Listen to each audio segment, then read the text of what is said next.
Howdy, folks. Happy Monday. An eventful weekend in the hockey world. We'll talk about some games, some observations of the World Championship, a few other things. We have some folks. Happy Monday. As usual. Some games, some observations of the World Championship. Shut up, Mike. Things. We have some folks. Happy Monday. As usual. Hold on, I'll mute you. I got it. Hold on. Just wave your hand, Russ, when it's clear.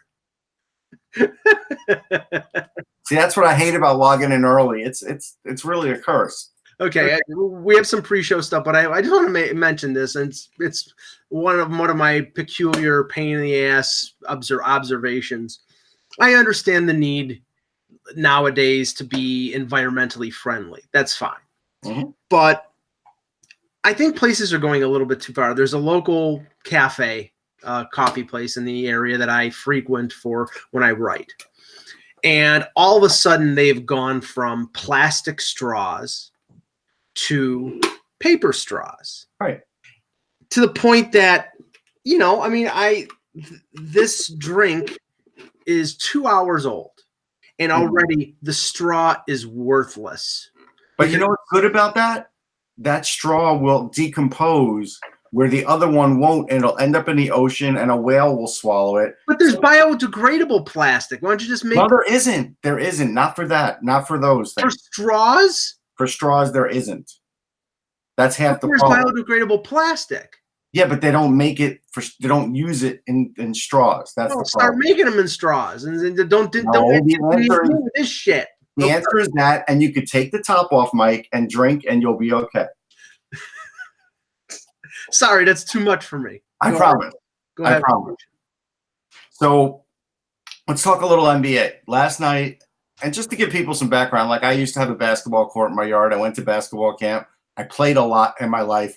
And until the 90s, I really liked the sport a lot. Then Latrell Sprewell became a Knick, and, it became a whole thing. So I just stopped. Larry Johnson. Yeah, I stopped watching it. I will peek in from time to time, and I do know some of the players, and I do cover some events. But I'm not rabid like I used to be. But I watched last night, and at the end of that 76ers game, I've never seen a basketball bounce like that or a rim bounce like that. Usually after that first bounce, that ball goes over the rim, or over the backboard rather, and you never see it again. But the fact that it took 2 more bounces and then went in, it was just miraculous. But some things that led up to that. For the last 6 months, we've been hearing in this area how Joel Embiid is a better athlete and better than, name your great centers of all time, Wilt Chamberlain, Hakeem Olajuwon, whatever. When you name Olajuwon, that's what gets me, because I did go to University of Houston. Now, I didn't see him play for the Cougars, but I did watch him work out and actually scrimmage as a rookie before he played with the Rockets. So I really saw him up close every day.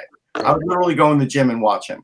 Mm-hmm. And the difference is, and I went and looked it up because everybody's like, well, he's so much better. Well, he's really not. He's got a 20.2 average, even in this era where, it's a little easier to travel and everything else. He's got a 20.2 average in the playoffs, where Olajuwon for his whole career was 25.9. But in Olajuwon's best year, he actually averaged 33 a game in the postseason. I'm not sure Embiid can do that in the current shape that he's in. Yeah, plus all they talked about on Toronto radio when they were analyzing the series is the fact that Embiid had some stomach virus or something like that. That doesn't last forever. Like, that lasted for game 2, but he was dancing around before yesterday's game, so he can't use that as an excuse. What happened yesterday is he played more minutes than he's used to playing, and he weighs 280 pounds, and he is not in the kind of condition that the best players in the game are. Even when he went to make that defensive play, he was a step behind Leonard to get his arms up there and try and block that shot. If you look at the picture of Leonard taking the shot, I think Embiid did everything he possibly could, Russ. I mean, in that shape, yes, he did. Right on that play, on that particular speed is not what it could be. No. And if he lost 10, 20 pounds and was in better physical condition, because I'm going to tell you, the last 4 or 5 possessions of that game, when they went to the bench, he was slumped over, man. He was hurting. He didn't go into paint once in the fourth quarter. Yeah. Like, there's some things you have to do as a big man in that league. Even so, even if you want to shoot your threes, if you want to win it all. And so and it goes for any sport. Yeah, and the other thing NBA that I just wanted to mention was Steph Curry and the Warriors. Steph Curry had no points in the first half against Houston on the weekend, and then scored 33 in the second half, so the Golden State could win Game 6 and get a little bit of rest until in front of their Western Conference final. I think they're playing Portland now.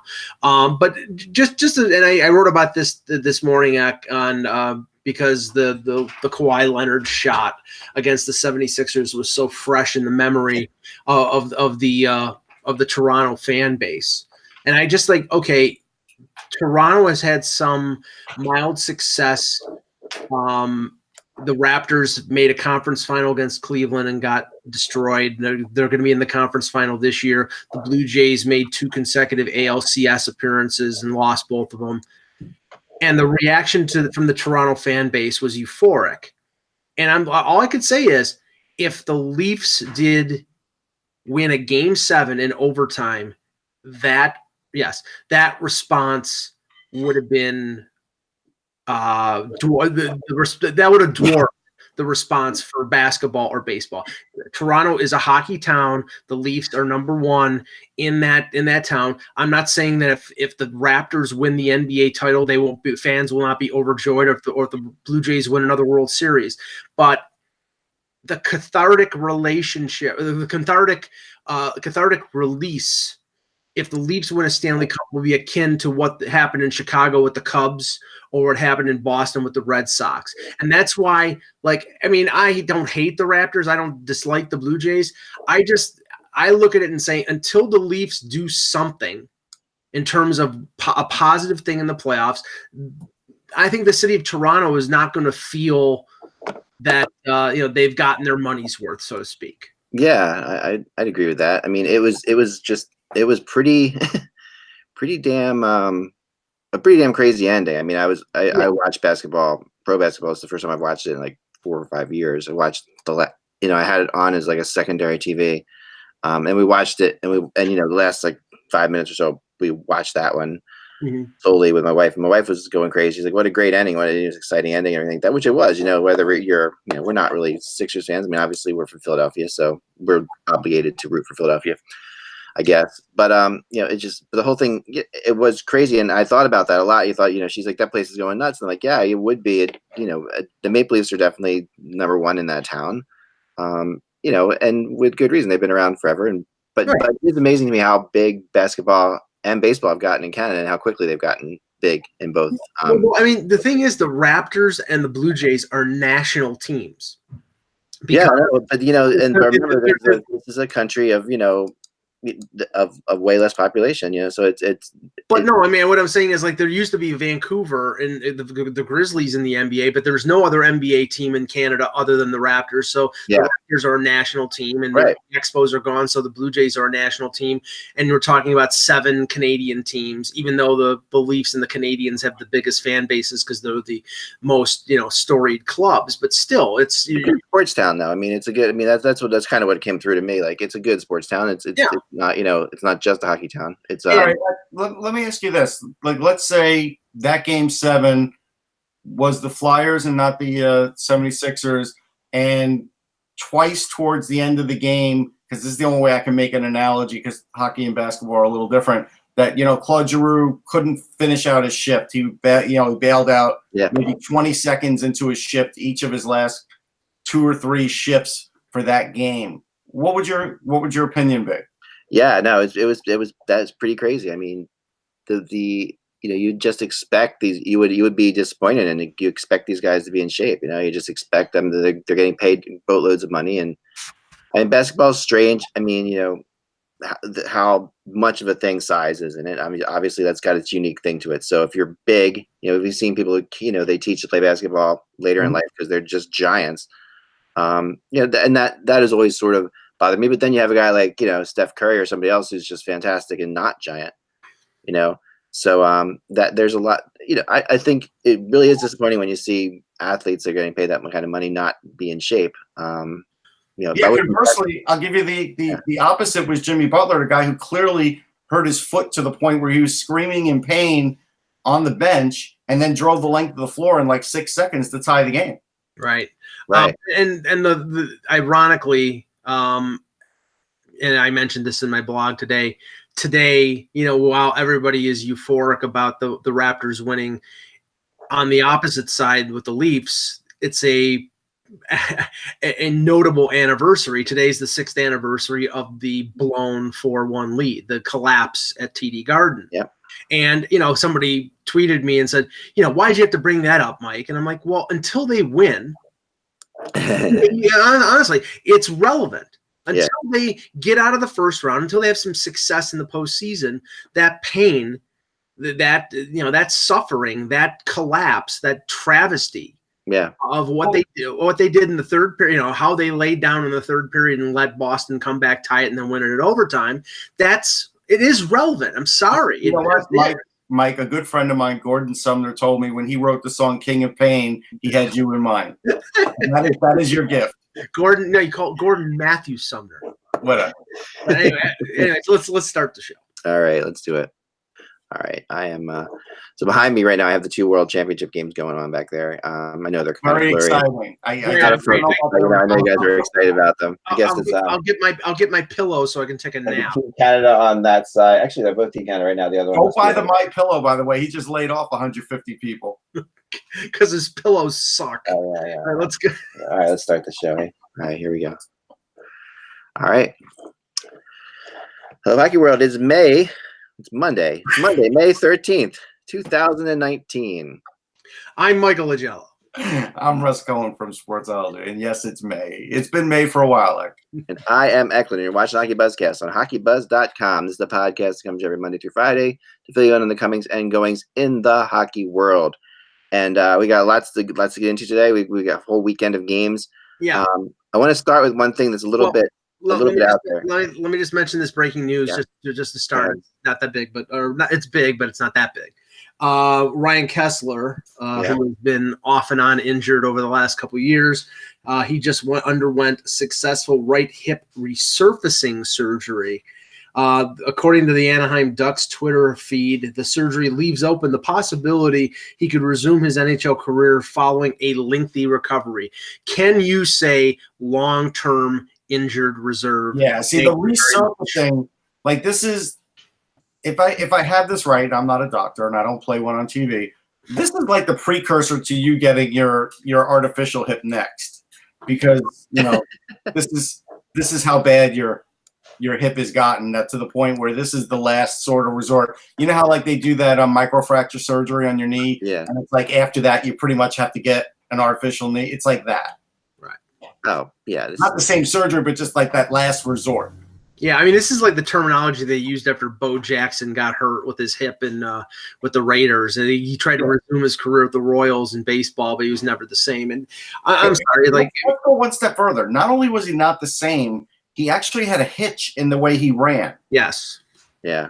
That's true. Yeah, I mean, Kessler, for crying out loud, Kessler doesn't exactly play like a quiet, peaceful game either. So it's like, he's been hurting since for at least 2 years. But I'll go back to even I remember during the Olympics, in 2010, he was questionable at times just because he was always so banged up. He was still pretty solid in those Olympics. He was solid in the Olympics, but he's the banged up guy. Let's admit that he's a banged up guy. Yeah, he has been, and he's a quality guy. He's a quality guy, and he's a top guy. He's given everything. But this is the reality here. He's got 3 more years at 6.875.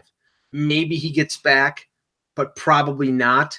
And that wipes that 6.875 off. I mean, I'm sure that they have insurance for his contract, but it's going to put that money on LTIR if they get close to the cap, if Anaheim wants to spend to the cap. Usually they're not a cap team. Usually they're a budget team. So he would stay on their salary cap if that was the case. But if they decide to spend money, then he would be on LTIR. He could have at some point, they could have like an LTIR golfing threesome, even more, almost like a tournament. And, Pronger and Marian Hossa could join Kessler. And, we could come up with Pavel Datsyuk and Johan Franzen.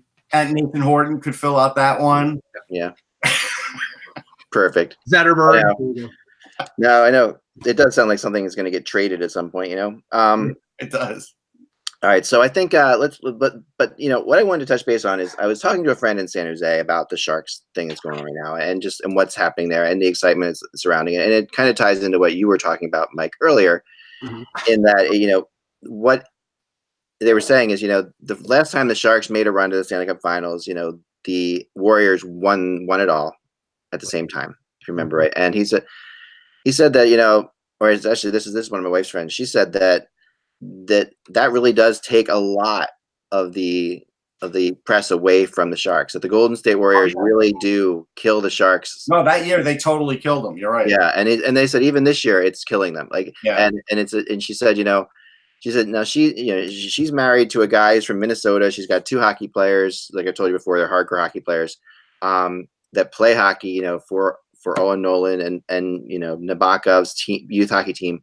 The other night, Game 7 is going on of the Sharks series. My wife's texting her back and forth as we're having fun watching the game, and she's watching the game. Turns out she's the only one in her family watching the Sharks game. The other 3 are watching the Warriors game during a Game 7. That's a shame. That really is a shame. But I remember it happening when they were in the Cup, and maybe Golden State will bow out earlier this year, and maybe the Sharks will get a break. Yeah, but also, if they both make it, and we saw this with the NBA final last year and the Stanley Cup final, they're going to go on alternate nights because NBC and ABC they want their own audience, and they would be able to watch both. But I get that. It's like, the Warriors are the Patriots of the NBA in terms of being a repeat champion, being a dynasty, and this may be the last time, Durant is, it's possible, it's very possible he's going to leave. So if that happens, that this might be the last time that the gang is all together, although Durant is hurt right now. So they finished out the series against Houston without him. But that's a weird thing. How far are the 2 from each other? Because it really shouldn't affect They're not close to each other. No. An hour and a half, right? They're the equivalent of Philadelphia and, like, say, the Meadowlands. Like we're talking about, not maybe in actual distance, but if you want to get from one to the other, if you want to get from San Jose to where the Warriors play, this is Oakland. Or Oakland, it's well over an hour. Okay. And so really you're looking at, it really is basically like the Meadowlands to Philadelphia in time wise, and there that whole area. I mean, the San Francisco Bay area itself, which is where San Jose is. If for geography, San Jose is in the lower southern part of it, or San Francisco is in the upper part of it, and between the two is a good 45 minutes too in and of itself with traffic. You can make it maybe in 30 if you go at 3 a.m. But otherwise, and then you have to go across the Bay Bridge, not the Golden Gate Bridge, but the Bay Bridge to get from San Francisco to Oakland, which is another huge ordeal. So you're looking at a big difference, and a lot of Golden State draws from the Northern Bay, like Sacramento and towns like that.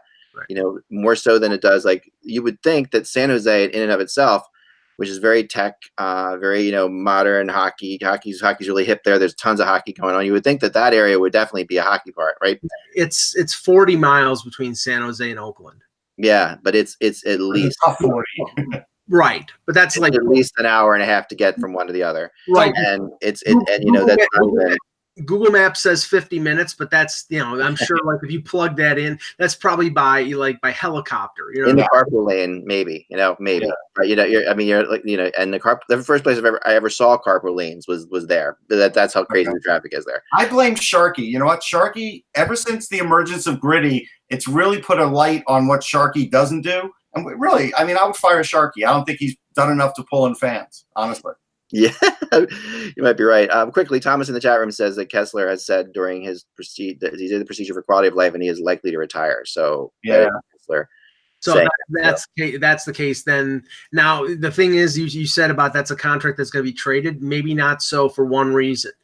It wasn't a front-loaded deal. He's owed almost the same amount as his cap hits. It's 6.675, and the cap hit's 6.875. So unless it's heavy bonus, which I can find out, but I don't think it is. Unless it's heavy bonus, then a team trading from like an Arizona or a team that wants to get to the cap floor, they're paying almost dollar for dollar for the cap hit, where other contracts that were front loaded, they're paying like $1.5 million on a $6 million deal. Those are the deals that get moved. Right. But getting back to the other thing, so I think a lot of this has to do with, you got to remember that Stephen Curry is such a huge star. Like there's no one on the Sharks that come close to that. There's no one in hockey probably that come close to that. Nope. As far as down, and he's that big of a star. So when you look at it, and the Slovakian fans behind me agree, they're like, yeah. No, but it's true. Scoring a hat trick. That you see clearly. I mean, it's pretty clear to me that and she's upset about it. She's like, hockey. I'm such a hockey fan, and she's watching this, and she's like, I go and watch hockey all the time. I love hockey. She didn't grow up a hockey fan. This is what really disappoints me is her husband, who, if he's watching, and I know he isn't, but if he's watching, I'm really mad at, because he's from Minnesota. He's got 2 kids playing youth hockey, and there's no right in the world to miss a game 7 of a Sharks game. I get what you're talking about, but honestly, I think and obviously the fan base for the Warriors has grown. I mean, 10 years ago when they weren't a champion, their fan base was minuscule. Now they're they have international and national acclaim, and there are fans all over that love the Warriors the way they play. The Sharks, I mean, if they win, I think they'll have a decent response from their fan base, and they'll be, this is a franchise that's been around for 25 years. I think that they'll get their due. They just won't be getting their due as much as somebody like a starving market like a St. Louis, who hasn't been to a cup since 1970. It won't. That won't. Okay, but one thing that people don't give San Jose credit for, of all the teams in the NHL, if you were to take the attendance per game since their existence, the Sharks have the most sellouts and the most attendance of any. This is a team that from the very, very beginning has sold out games. They have not. No, they like their hockey there. There's no question. What was that? They like their hockey there. There's no question. They're actually they're about as good as the Kings fan base without ever winning it, which is impressive. Yeah, no, they really are, and they.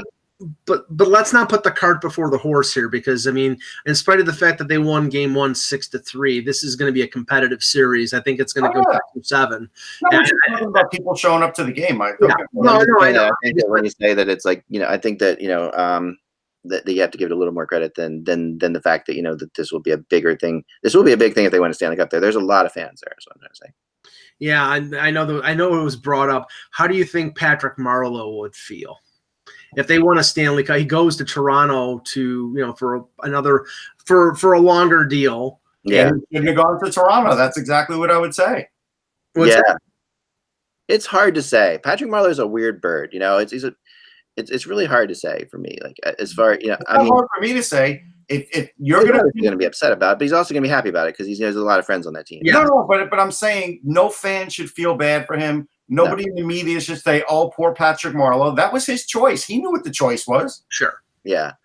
No, I agree, and he did. And he did not want to leave San Jose. I mean, to his credit, or whatever you want to say, he was true to his word of the fact that he wanted to stay a Shark. He turned down many opportunities to be traded. We did how many years of rumors? It was the extra year, so he wanted to. Yeah. He bartered playing longer in the league. Yeah. Than staying there to try and win. That's his prerogative. He'd been there a long time, but I certainly, won't feel bad. I'm not going to tell Sharks fans that they should go and bring the cup to Patrick Marleau wherever he's living, like with Ray Bohr, bringing it back to Boston. No. Yeah. No, it's very different. And Marleau's a very different kind of a bird. Even in San Jose, he wasn't as San Jose as Joe Thornton was. Right. So Joe Thornton is absolutely San Jose-ified, if there's such a word. Like, he has become that town. Where Marleau has always had that Canadian thing going on still inside of him. If he was going to sign anywhere, it wasn't shocking that he was signing in, Toronto. He's from Saskatchewan. He's a Canadian boy. He is a Canadian boy through and through, and he also hates change more than anything else. So it really took a lot. It took a lot to get him out of there. But and that's why the Toronto Maple Leafs paid a lot of money to get him out of there. So it's that's why the contract is so tricky right now, and that's why they're having to deal with that. Here's a question. Here's a legit question. The Reggie Jackson opening up the door at the game. It's like, seriously, I would rather have Link Gates open up the door, because at least he played for the San Jose Sharks, and tuned up a few guys in the process, than have Reggie Jackson do it, where really that is his persona has nothing to do with the West Coast anymore. It hasn't for 30 years. Yeah, it feels so, weird because I mean, come on, he won World Series. no, he's definitely part. Mike, it was in the 70s, and then he got this persona of being in New York. I'm sorry. Bobby Orr was waving the flag at TD Garden, and don't get me wrong, Bobby Orr is the best player of all time, and he's a Hall of Famer, and he's a hero. No, that's not your. It's not. But his impact was 1970. But it's not that. It's not about the passage of time. Bobby Orr is always considered and always will be a Bostonian. Reggie Jackson, no one looks at him as a West Coast guy because he won with the A's. Everybody looks at him when he won with the Yankees, and that's what he has stuck with. I'm going to stop you for a second. I agree with what you're saying to a degree, Russ, but I also think you're overlooking one thing, and that is the amount of San Francisco area sports legends is really small compared to New York. I mean, you put him in, you go into New York. Obviously, there's a zillion of them in New York. I mean, you have Joe Montana, right? You have definitely you have Reggie Jackson. Yeah, are you going to count? Are you going to count Bill Russell as a sports? No, we're talking San Francisco here. Hold on. He played college out there, didn't he? I know, but I'm saying that one out there, one championship's out there. Okay. Yeah. You're either going to wheel out Willie Mays on a wheelchair because he's. Willie Mays would be better than Reggie Jackson. Or you're going to have. I'm not a baseball person, but I associate Reggie Jackson a little bit, at least, with the A's. Or you're going to have Barry Bonds rip off the door with his steroid arm. Barry Bonds is another one, right? Barry Bonds would have been a better one. I would go with Montana. But the weird thing about this whole thing is, remember, that San Jose, San Francisco, and Oakland are three completely different cities. And the way we talked out there, the range is between places in the West Coast is just larger in general. And even though these cities are all within, like 100 miles or, like you said, 60 miles as the crow flies to each other, but that's if you're going to swim across the bay, like these aren't that close to each other. That's like Gilbert Perreault opening up the door at Scotiabank Arena. Right, exactly. I mean, it's similar distance. I mean, and the crazy thing, I mean, the Oakland A's were in California at a time when that whole area was literally San Francisco, and nothing else. Like San Jose was a small little, it was a small city. Yeah. I mean the San Jose, Silicon Valley thing, and all that stuff is it transcends the whole Oakland A's. I mean, it has nothing to do with the Oakland A's. Here's the thing, though. Even NHL.com goes, Mr. October lets the Sharks out. No. Mr. October was a Yankee. That's the Yankee thing. Yeah, that's the Yankee. And that is the problem with this whole premise. But he would win world. He won. What about Joe Montana?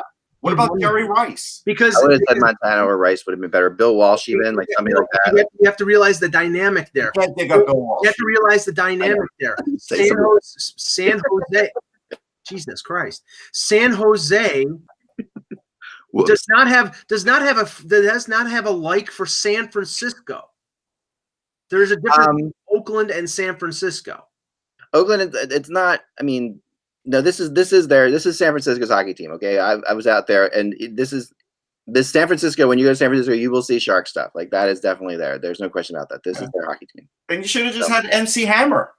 But there is a disconnect between San Jose and San Francisco, but Northern California. How about Steve? It's not like Northern California and Southern California, which is a total big giant disconnect, right? They hate each other, with each other. Neil Schoen. All right, let's move on. Anyway, that's your California thing. I like talking California. I'm actually my wife and I are celebrating our 20th anniversary in about 2 weeks, and if the Sharks go to the Stanley Cup Finals, I'm taking her out there for to celebrate because that's where we lived for a while and that's where we spent a lot of time before we were married. So I'm kind of pulling for the Sharks. It'll be kind of fun to go out there and taking her out. So I like talking about California. I miss it a lot. Anyway, here we go. Let's move on to the games. Boston, Carolina. Let's start there.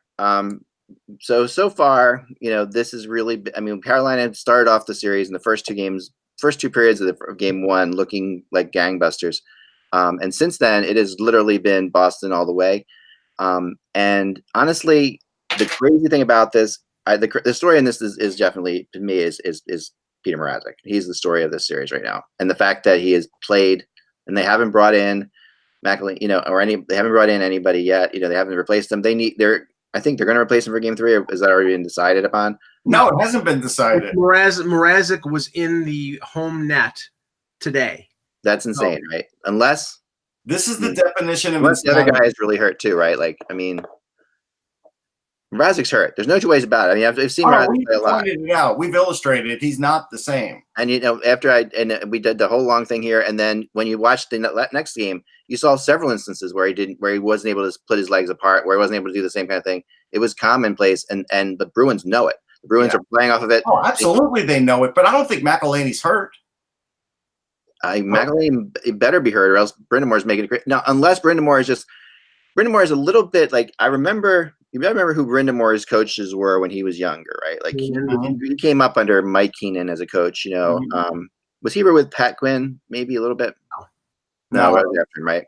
No, I've lost my sense of time. Anyway, so yeah, so he was definitely with, he was with Keenan, and Keenan, would switch goalies around a lot, but Keenan also had this thing, and that's why I tweeted texted you guys what I did in the middle of the game about the magic of a goalie.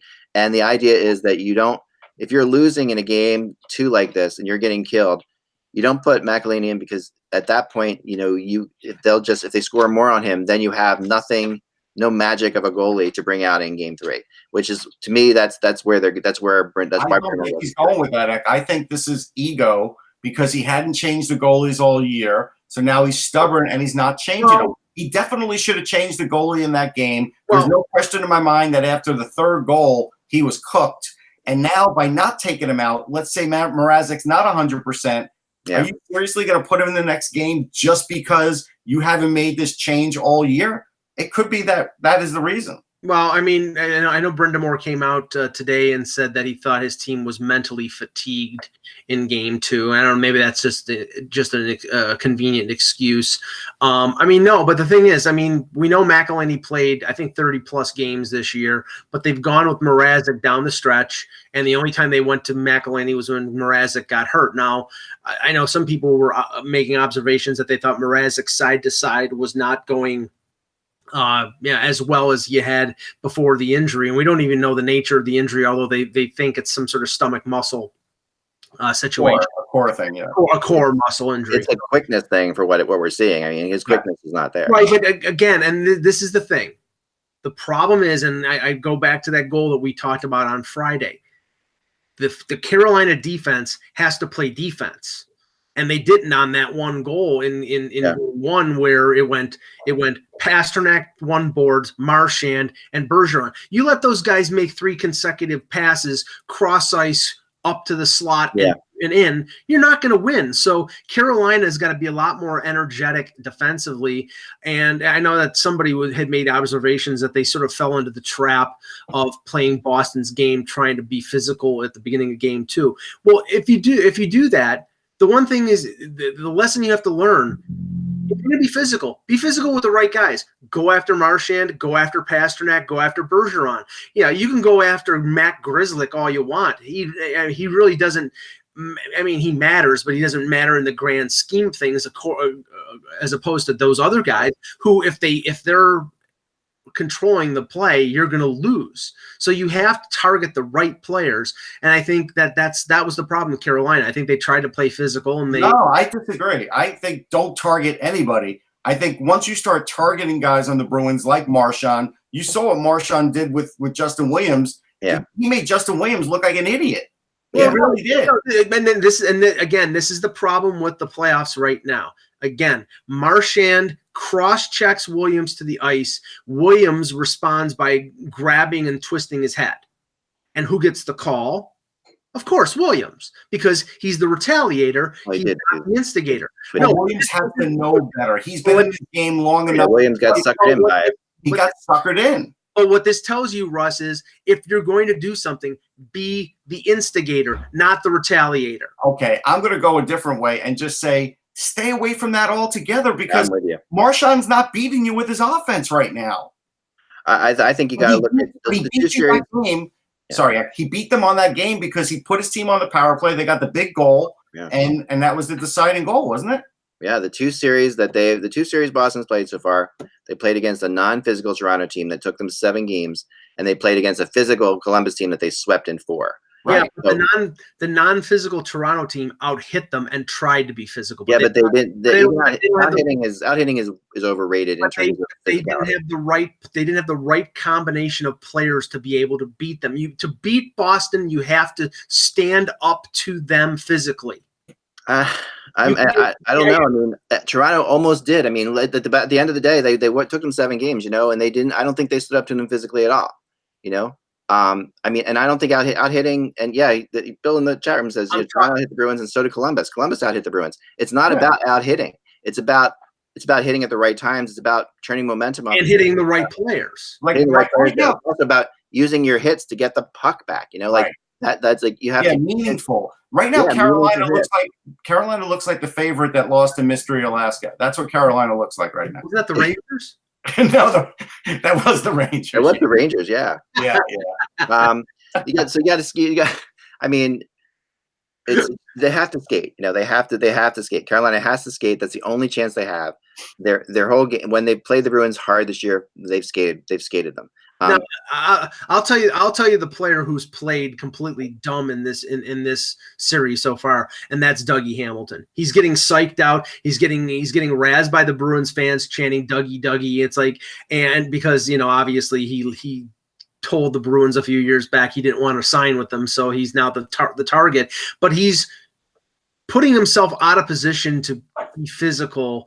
And he's not a physical player. Play your game. In his instance, play your game. Guys like Jordan Martinook and Michael Furland and some of the bigger guys on the Hurricanes, they have to hit. They have to be physical to be successful. And there are players on the Bruins right now that are playing hurt. Krug is not 100%. I don't think Chara is 100%. You have to wear that team down and wear down the right players if you're going to have a chance. And I do think that I'm not going to count. I mean, at this point, Carolina's earned the right to see what happens at home. I think that they at this point they're in the conference finals. You don't lose. Boston's going to get a split in their home. That's what's going to happen. If they do, then yeah, they're in trouble. But I think that there's a chance that they could actually come back tied 2-2. I don't know that that's going to happen, but I think that's. There's always a chance. They did against Washington.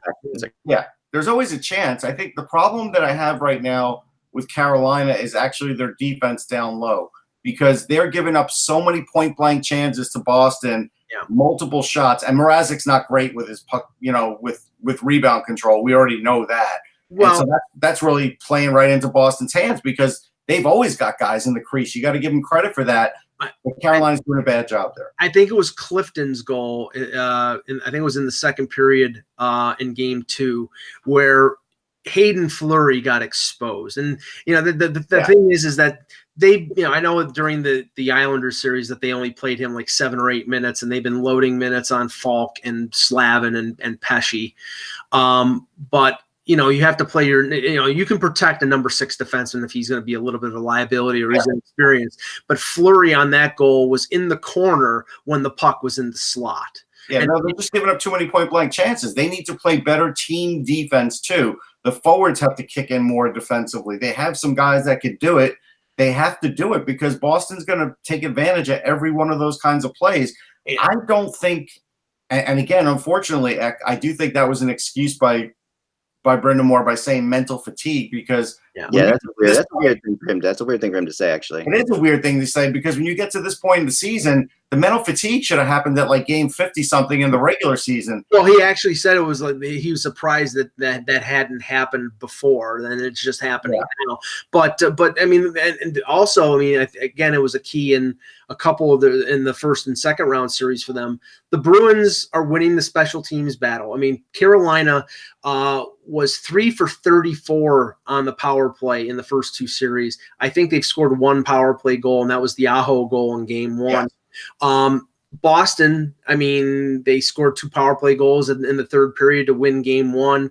Their power play was devastating against Toronto. I mean, any team that has any hope to beat Boston has to shut down their power play, and I haven't seen anybody prove that they can do it. No, that's a fair point. I like I said, I fully expect Boston to split in Carolina. It doesn't even matter to me if Carolina wins the first one. I still think there will be a split. I think at this point, Carolina, and it's not that they're running out of gas, It's just their matchups are bad. And Brendan Moore is not able to, I don't know, he has black aces he could use. He's not using a lot of them. And so, again, we have talked about those coaches before who haven't made a lot of changes.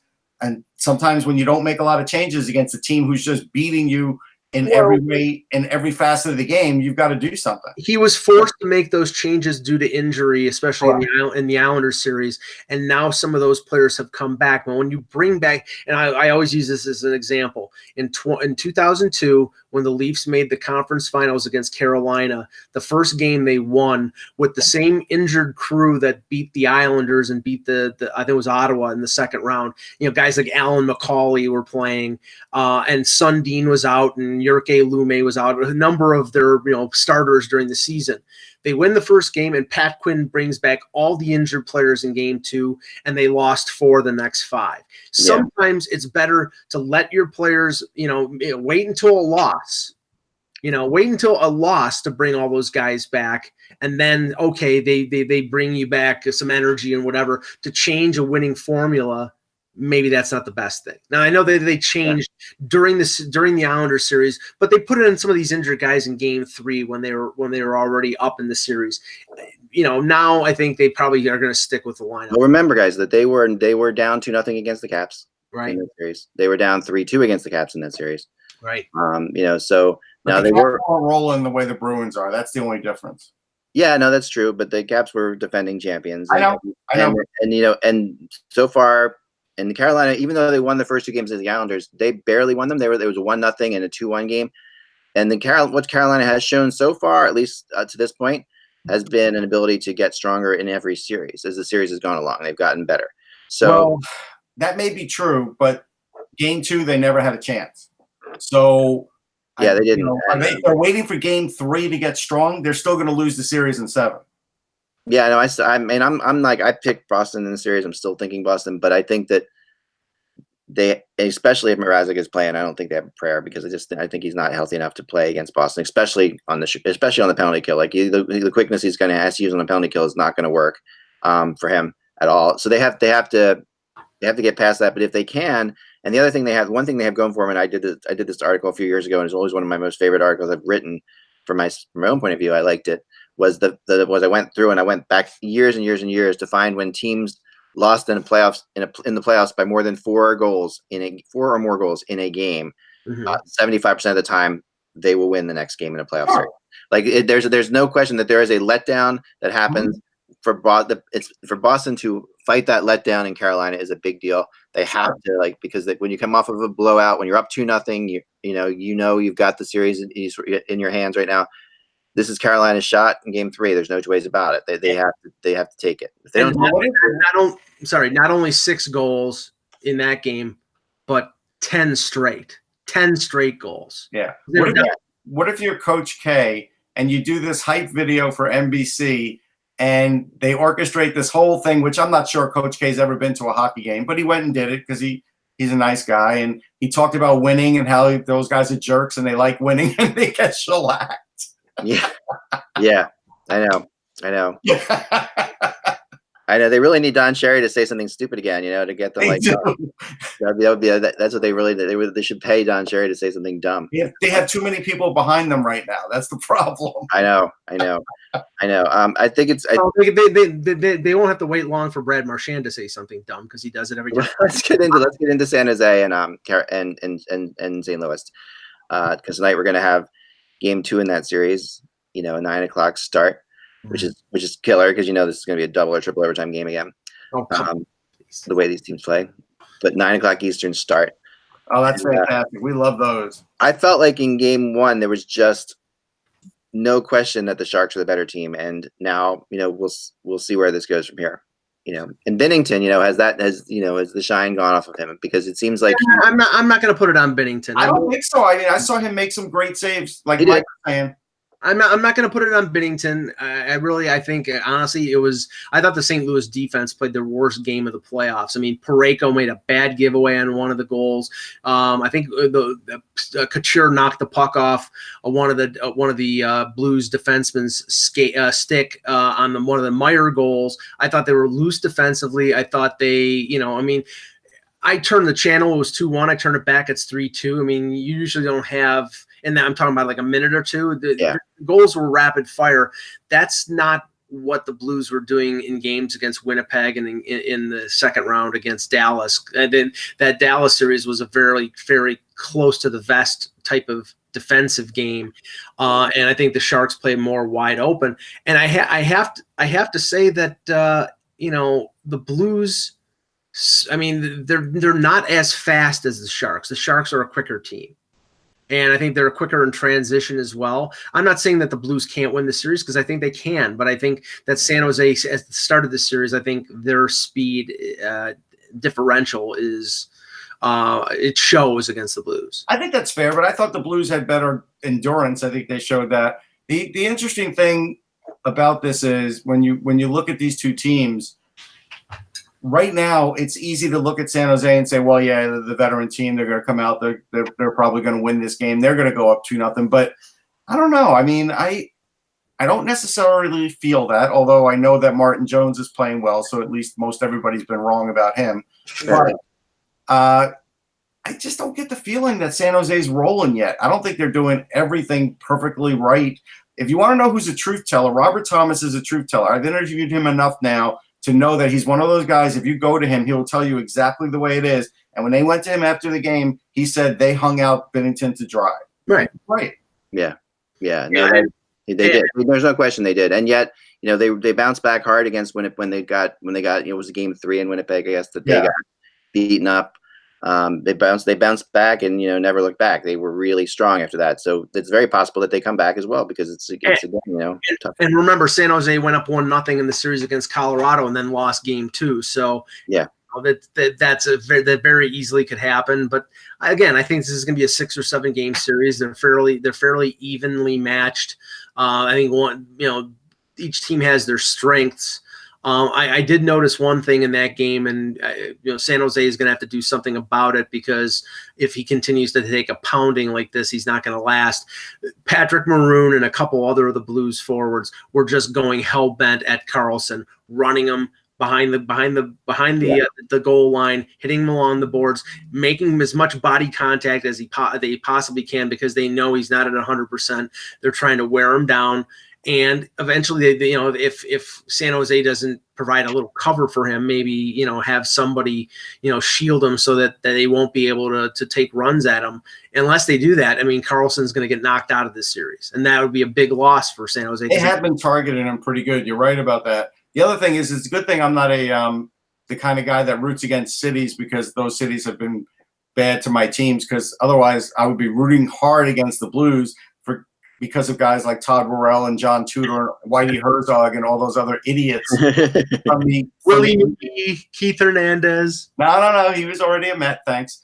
From those 80s Cardinals teams, but I don't. So there's that. Yeah, I hear you. No, it's true. Andujar. Yeah. No. It's funny. I think it's going to be. I think we're in for a very long series. I think that series is still going to go the length.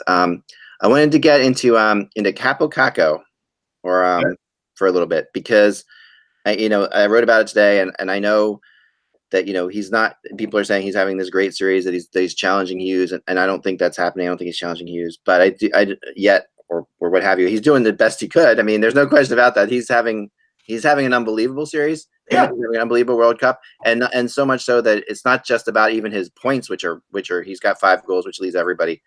It's also just every friggin' shift. I mean, today I watched a lot of that game, and Kako, I mean, just he dominated Hughes whenever they were out there together. Now you can sit there and say, obviously that Hughes hasn't played against men like Kako, like Capo has played, and Capo also is bigger than Hughes.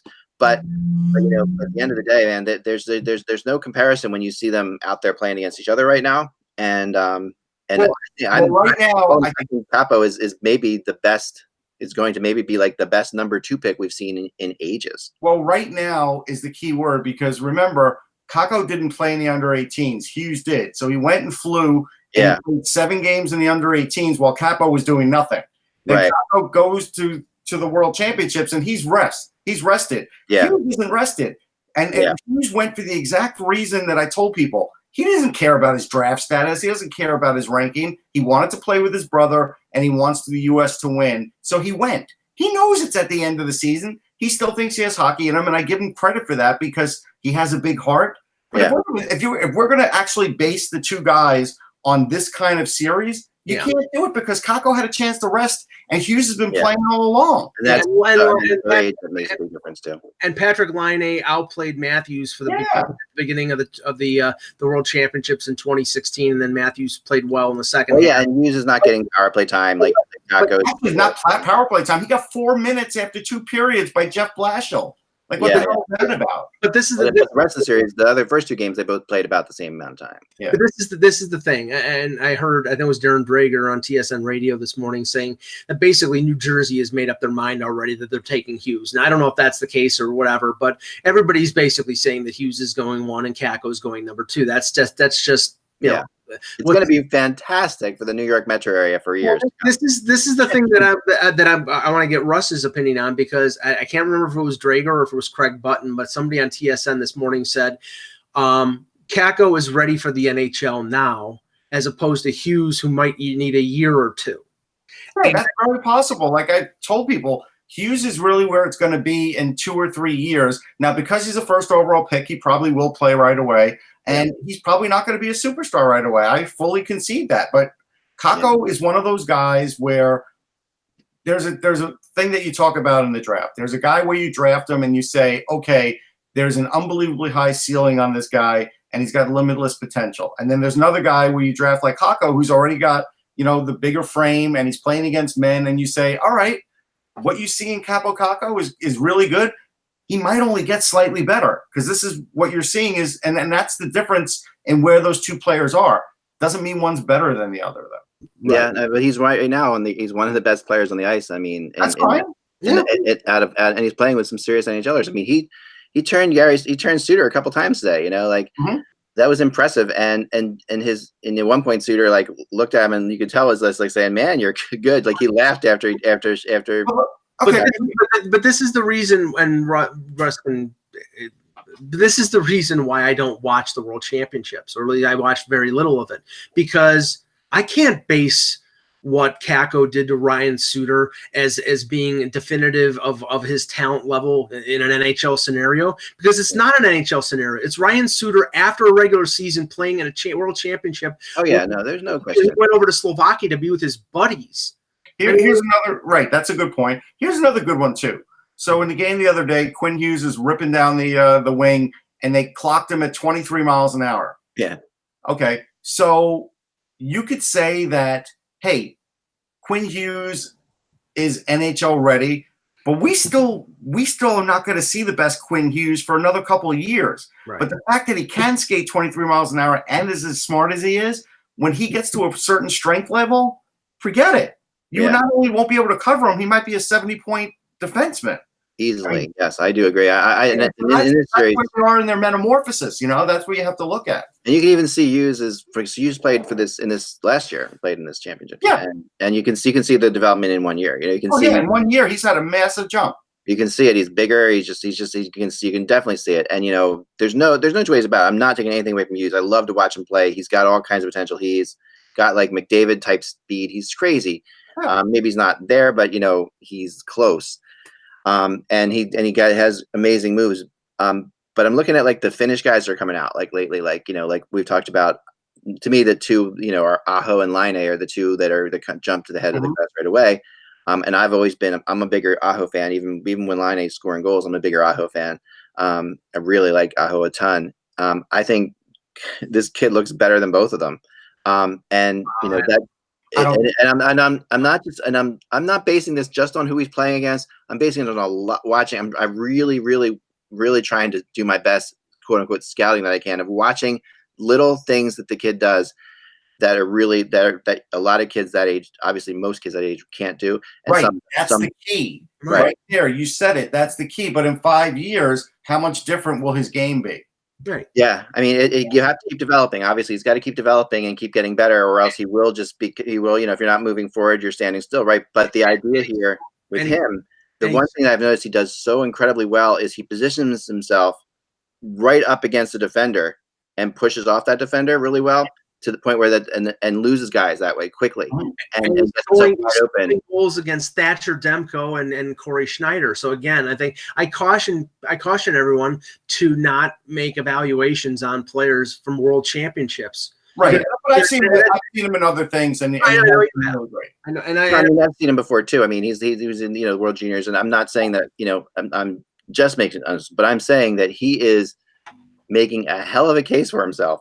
And you can't, if his goal is to make a hell of a case for himself, he is doing that more so. He's going to be the number 2 pick. I mean, he's not going to, he's not chopped liver. I mean, and so one of the funny moments today watching him play was like, so he's coming down the wing, and there's Brady Shea, and Brady Shea has him in his crosshairs. He sees him clear as day, and I'm thinking to myself, man, if you're Brady Shea right now, this guy is going to be your teammate.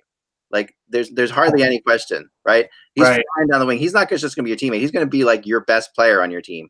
Right. And you're looking at, and you're sitting there, and you want to line him up so badly and take him out, and Shea laid off of him. It was really fascinating. I don't know whether it was that's the smart move. That's the self-preservation move. Anthony in the chat room made a good point that Barkov is also finished. We always forget, right? Yeah, I'm sorry about that. Yeah, I'll put him up there. I'll put him number 2 ahead of Line A. Definitely. Right. It's easy to forget because he's got a Russian sounding name. I always think of him as being Russian. I know, but he's finished for sure. And that's true. I do want to also tell people, like I interview a lot of people, and even last year, older players than Hughes said that Hughes made them better and they learned from him. Yeah. I think that's an important thing because we don't hear the interviews about Kakko because he's playing with Finnish players and we don't know what his teammates are like. But I get a chance to speak to some of Hughes's teammates, and when I do, those are the kinds of remarks that I get. And so is Miro. There is a new level of I'm judging like you're the prospect guy, but I'm really starting to sense there's this other level now that's arising in players that we're seeing over the last few years. And I would say like Elias Pettersson's a good example of this. I would say Kakko is a good example of this too, where there is another level coming from Scandinavia that is like completely reminiscent of like the superstars of like the 80s. It's not just Scandinavia; it's everywhere. And everywhere, it's amazing. I mean, the skill is incredible. I mean, the draft is so vitally important now because of it. Timo Meyer, Switzerland. Yeah, Meyer's. It's like Svechnikov, Russia. I mean, these kids. I mean, this is like you. I was so unbelievably impressed. Elias Pettersson's one of my top 3 favorite players in the NHL right now. I could not stop watching him this year, all year long. I just think he does so many things well. He reminds me of Gretzky, and I get killed for that all the time. But at the end of the day, there's something about the way he handles his stick and the way he finds players that reminds me of Wayne Gretzky. And I'll watch him in this series too. Well, World Championships. Let me tell you something I learned over the weekend because I wrote an article about Shane Wright, the kid with exceptional status, 15 years old. He's already like 6 foot, 183 pounds. And remember, Jack Hughes was denied exceptional status, but he was only 143 pounds. It really was a safety issue. As I researched it, that was really the truth because they knew he had everything else, but they weren't worried.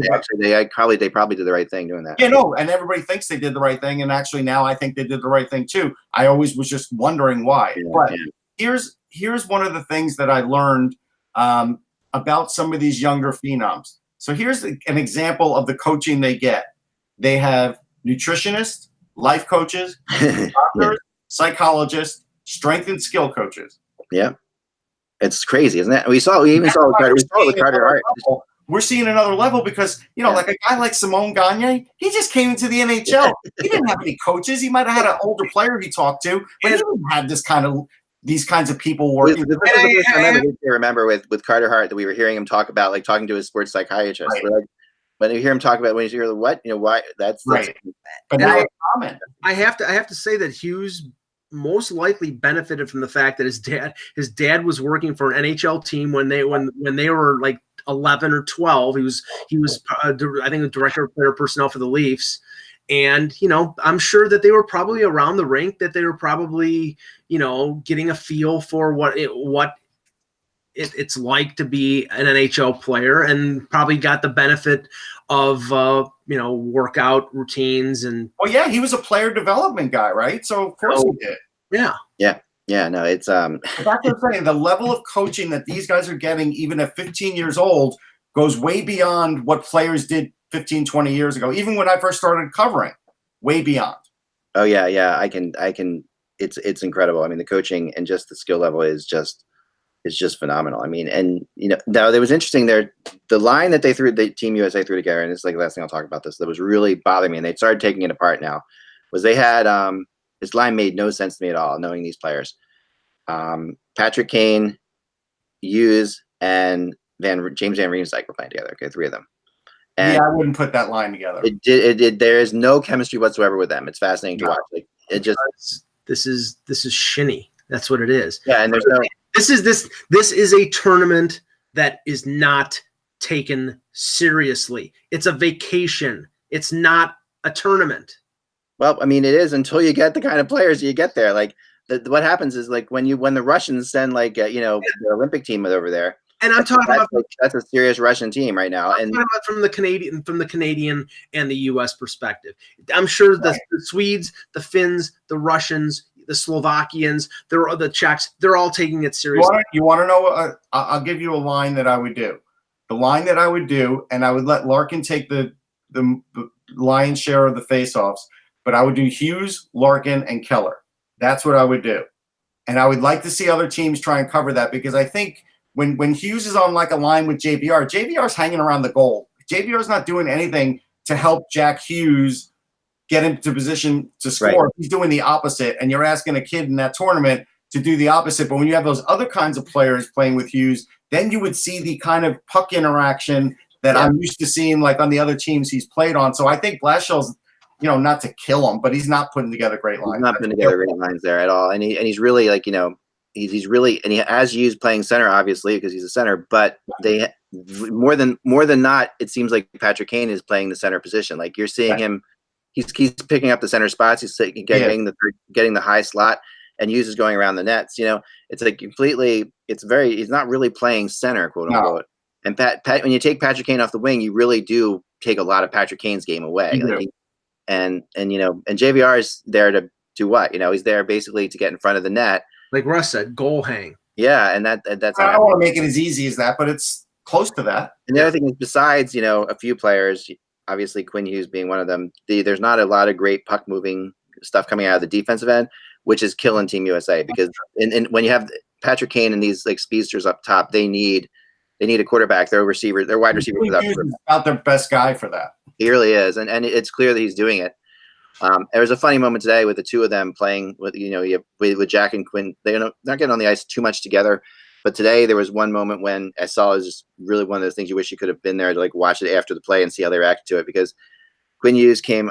So Jack Hughes came wrapping back into his zone, pass it to his brother Quinn, and it looked like he was basically doing like an overlap where he's like, "I'm going to go behind you, take it over." Yeah. And instead, Quinn just took it forward. And took it forward right away and dumped it in the zone. And I'm sure that Jack was like, come on, how many times have we done this? Like I throw it to you, I overlap you, and I take it. They haven't done it lately. Those guys have not played together for a long, long time. Right. I know, but it was almost like, to me, any other defenseman would have done it. Like Quinn was like, no, forget it. I'm taking this myself. I'm going with it. You could see there was something. It was just a funny moment. There was like, you could definitely see that their personalities coming through a little bit in that moment. Yeah. Jack is like, he looks so much younger than everybody else out there. He's doing his best. He's definitely trying. Well, he's going to be a great player. We may take a question or two at the end here, but I just wanted to mention a couple coaching notes from the weekend. Apparently, in spite of the fact that Anaheim seems to be zeroed in on Dallas Eakins, I know San Diego is still playing in the Calder Cup Western Conference playoffs. The name of Lane Lambert came out as somebody that the Ducks were going to interview. Now, I don't know how serious that is, but that was mentioned today. Speculation about the Sabres job. Now the name that is gaining traction is Ralph Kruger, the former Oilers coach, who is leaving. I thought he said he wasn't going to coach anymore. Well, that's what I thought too. But I guess we have to fill in the blank. He wasn't going to coach Edmonton anymore. Maybe. and like I said, I hope that's what it was. I hope his interview isn't being held over Skype. Now the other one is apparently Ken Holland is zeroing in on Dave Tippett. That makes sense in the sense that that's the biggest name out there. I don't know if he's going to get $5 million a year. Yes. Yeah, I think that. So that means Daryl Cates is spending $10 million a year on coach and general manager. Now he better open up the pocketbook so he can pay off some of his players to go away. Because I think the next level is he needs to get better scouting and player development. That too, Russ. But I'm saying he's gonna have to pay through the nose for these things, because Tippett is the best coach left, and he is actually one of the best ones that was available. Yeah. So if they get him, that's a really good get, but it's going to cost them. The other two teams, Anaheim, even if they get Akins, I'm not sold on Dallas Akins. I'm sorry. He needs to prove it to me. Lane Lambert, I don't know. And Buffalo may turn out the worst of all these teams for coaching right now. Yeah, apparently Todd Richards interviewed there, and he's not in the mix. Apparently they're interested in Jacques Martin, but Jacques Martin may be going to Ottawa. There's like a list of like 5 guys. I mean, we forget about Ottawa. They still need a coach. You know, I'm really shocked is not being mentioned is Gordon. I don't understand why Gordon is not getting mentions out there. Like, he's already said he's going back to Lehigh. I know, but the guy was like, his record in the NHL was pretty phenomenal, and and with a team that was terrible before he got there, he should be getting interviews. He should be getting, He should be. I guess people saw enough of him to either like him or don't, and the teams that needed a coach don't. Yeah, I guess so. I mean, but when you start, some of these other names are coming out that just like, oh my gosh, This is the interesting thing now. We're getting to the point, and this is no disrespect to the guys whose names are coming out. It's getting kind of late here to get, to be getting a top-notch coach. That's the problem. Well, yeah, because let's just say Edmonton doesn't get Tippett. Yeah, I think Tippett's going to end up staying in Seattle. Right. Like, let's just say, for argument's sake, Mike, Edmonton doesn't get him, right? Mm-hmm. And then where does Ken Holland go? It's going to be a huge drop-off. Well, the other names that have been linked to Edmonton have been guys like DJ Smith, and that's a far cry from Dave Tippett, because DJ Smith has never been a coach in the NHL, and Tippett has. And some people will say, okay, well, that's not a determining factor because Tippett didn't win in his 2 previous stints as head coach, but he got pretty far with a very, nondescript Arizona team. Yeah, but there's a little of the talking point. I always joke about, like, there's always like one like talking point behind every coach and stuff like that. The one behind Tippett that kills him is that people say that he was very good at coaching the Island of Misfit Toys situation that he had in with the Coyotes. But if you were to give him a situation where he's got superstars and stuff like that, it's a different kind of game. You got to coach. Well, he's got enough misfit toys, handle that, don't you think? I mean, there's a lot of misfits. What was that? That's the problem. Mike, repeat yourself. I didn't hear you. I said that Edmonton should be perfect for him because there's a lot of misfit toys in Edmonton. I mean, there's superstars too. Yeah, right. I'll grant you that, but I mean, honestly, the first thing that Ken Holland has to do is hire a head coach. Russ is right. The second thing he's got to do is assemble a scouting staff. The third thing he's going to have to do is get rid of or bury contracts. And that's going to be the toughest part because he's going to have to do what Lou Lamoriello did in Toronto. He's going to have to find homes for, Robidas Island for Milan Lucic, trade Chris Russell if you possibly can, buy out. I mean, there was talk over the weekend that Koskinen could be a buyout candidate. This is the guy they just signed to a 3-year contract. It's silly to do that. It's like dumb. Well, we don't know that in the first place. Rip Cosman apart to shreds, but it was not his fault. I mean, it's like, he wasn't great, but he wasn't like, I don't know. But that's a guy you don't sign to a 3-year extension for $4.5 million, a guy that there's question marks about him. But I'm not, I don't know. I don't agree with that. Teams still need a coach. I'm shocked at that. And now I have to give the Flyers a little more credit because Fletcher was actually willing to wait this long, like he told us on an interview. And he didn't because he felt like, hey, Vigneault's the right guy. He probably looked at the market and said, you know what? I like Vigneault. I better get him now because there's too many teams that need him. Right. And he was smart in doing that. Now these other teams, like it's sort of like, they played musical chairs and somebody's going to be, left out.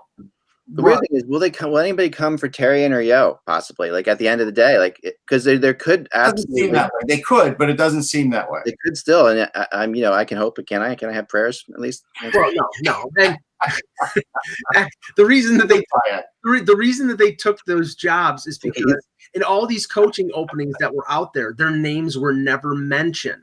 That's why they took it. This was a guarantee. I know, and I know their agents tried to get them jobs. So I don't think that that's going to happen. But it was somebody gets shut out completely. I mean, Well, I mean, Kruger's a great coach. If you get Kruger, that's a great move. That's great for Buffalo. I mean, if they can get Ralph Kruger, I think that's an amazing pickup for Buffalo.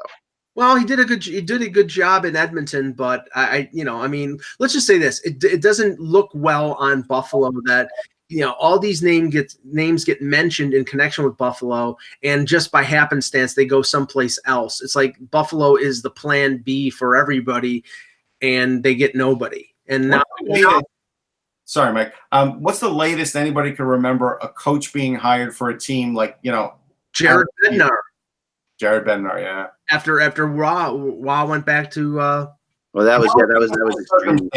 Yeah, it wasn't because they targeted him, and it wasn't because there was an opening. I'm thinking of like when there was just a straight opening, just a really late hire. I don't remember many getting past the NHL draft. Yeah, it's not common to get past the draft at all because the draft is vitally important for the coach to be a part of it. That's right.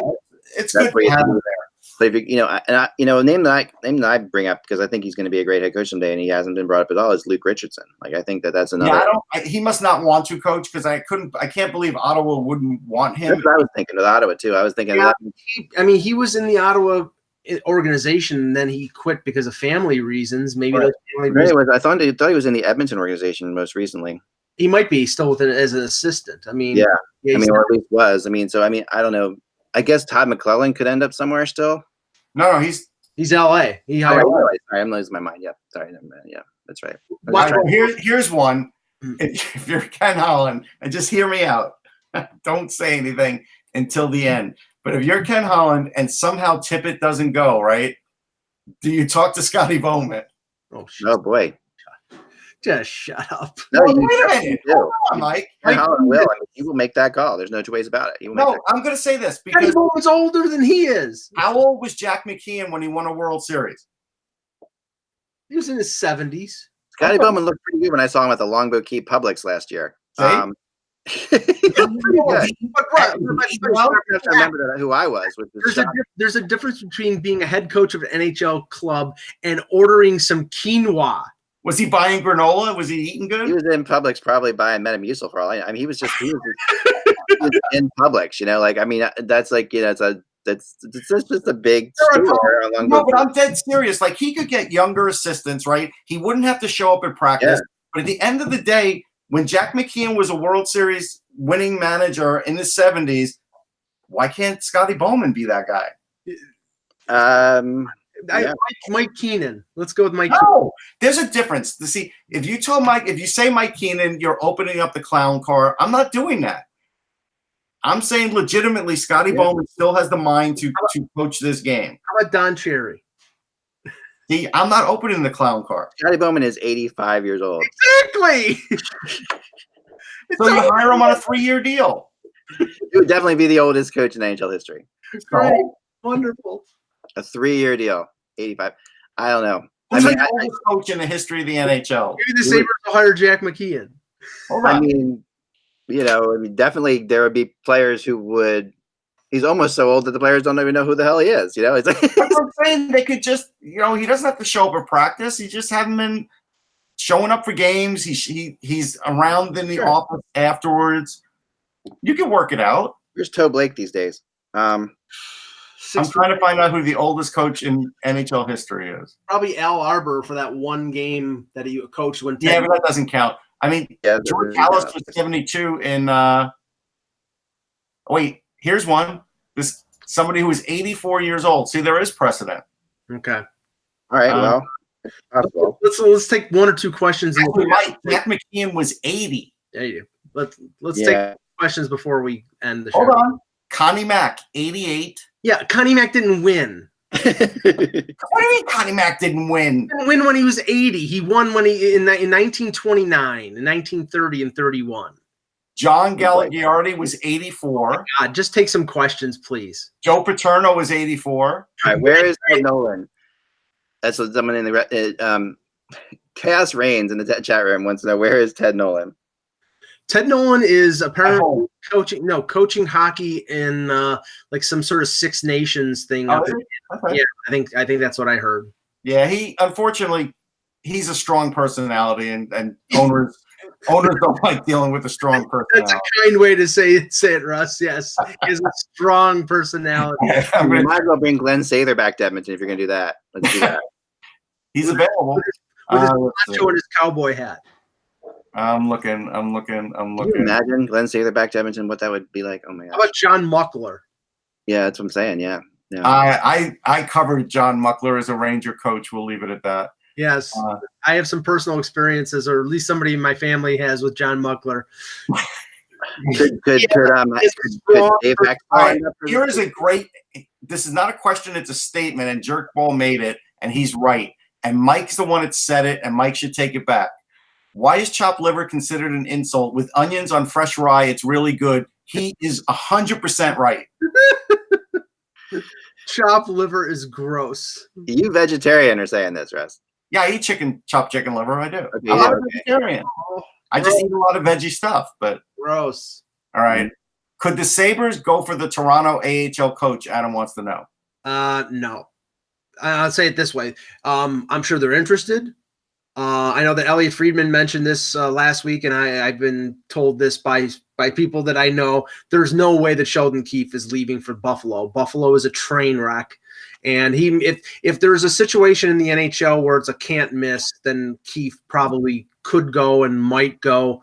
But I think right now with the situation where Babcock is sort of, he's going to be back this year, but he's going to have new assistants. And if they don't win next year, he might be out of a job. And Keefe is the guy that would take over in Toronto. So I don't think he's going to leave for a Buffalo situation where he might get 2 years, and if they don't win, they're going to fire him. So, and that's been the case with Bilesman. It's been the case with Housley.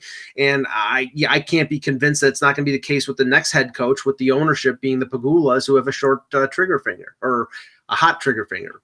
So Adam asked the question, could Turcotte be there for the Sabres when they pick in the draft? I don't think he will be.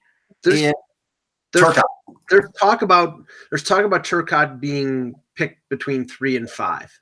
Yeah, I have him ranked third. I think Alex Turcotte will go between 3 and 5 because he does so many things in his game that teams will look at that and say, he's not just a scorer. He's not just a good skater. He's not just a defender. Right. He can be used so many different ways that I don't think he would make it to the Sabres. I think that's fair. Yeah, apparently the random element at the top of the first round is Podkolzin, the Russian.